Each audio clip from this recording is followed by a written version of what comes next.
Come now, let us reason together, saith the Lord. Though your sins be as scarlet, they shall be as white as snow. Though they be like crimson, they shall be as wool. Isaiah 1, verse 18. The first part of this verse talks about reason, and the last part talks about grace. George Adam Smith may have been correct when he translated the first statement by saying, "Come now, and let us bring our reasoning to an end." God invites us to exercise the power of reason. He wants us to think as clearly and logically about spiritual truth as about secular knowledge.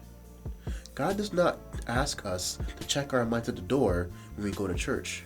In fact, the only way we can really know about God is through our minds.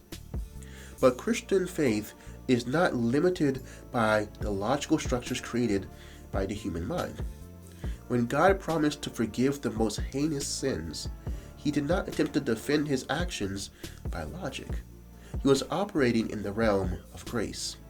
He brushed aside the judicial factors of guilt and punishment and declared that the most guilty sinner would be as white as snow or as wool.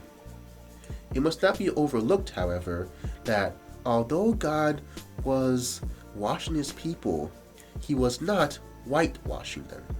The grace of God is only for people who are willing to receive it and who will be willing to obey its demands. The very next verses in the chapter read, "If ye be willing and obedient, you shall eat the good of the land. But if you refuse and rebel, you shall be devoured with the sword." Grace is abundant, it is free, it is bestowed generously upon us, but the recipients must be willing to accept it. There's a parable about a post office in heaven. According to the story, there are millions of packages that are there, loaded up with gifts, and properly addressed, but unclaimed. The beneficence of God is beyond our wildest imagining. In a sense, our God is a compulsive giver, yet we possess very few of his gifts. If any of you lacks wisdom, let him ask of God, who gives to all liberally and without reproach, and it will be given to him. His most valuable gift is forgiveness of sin and deliverance from its power. And as always, think on these things.